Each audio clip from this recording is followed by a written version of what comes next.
I learned the power of peer support, so I think that that was incredibly important. I also, this forced me to slow down and showed me what is important. And again, I am not 100% type A, but I am pretty type A. And I would joke that, oh, like having twins, brought down my type A. Well, having a child with two cancers knocked it out in a lot of senses, because almost everything in my world was out of my control. And for someone like me, that is really hard. And I tried to fight it for a little bit, and then I just realized that I couldn't. And so actually, for the first time, I finally learned how to meditate. And this is something like I work with a lot of teenagers, and I'll say, like, a lot of people can't meditate. I'm one of them. Like I would almost wear that as like a badge of honor, and I would use it to introduce biofeedback or things like that. But I really learned how to stay in the moment.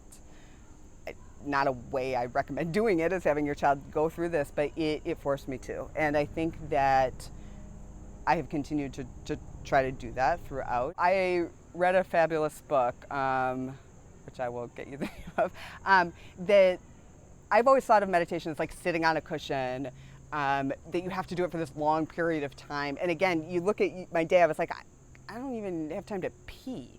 Or eat, when am I going to build this in? Exercise has kind of always been something that has been helpful for me. But again, I didn't feel like I had 20 minutes or 30 minutes to exercise. So what I learned was just to start kind of this acknowledging thoughts and saying, but you don't have to deal with that right now. And just kind of pushing it out of my head. And learning very simple tricks for doing deep breathing, whether it was just counting, because again, my mind wanders way too quick and I have all of these things going on. So I need something to focus on. And so I just played around with different little things, doing 10 seconds of deep breathing. Or when Molly was in the hospital and asleep in the bed and I couldn't sleep, I would literally put my hand on her chest and I would just time my breathing with hers.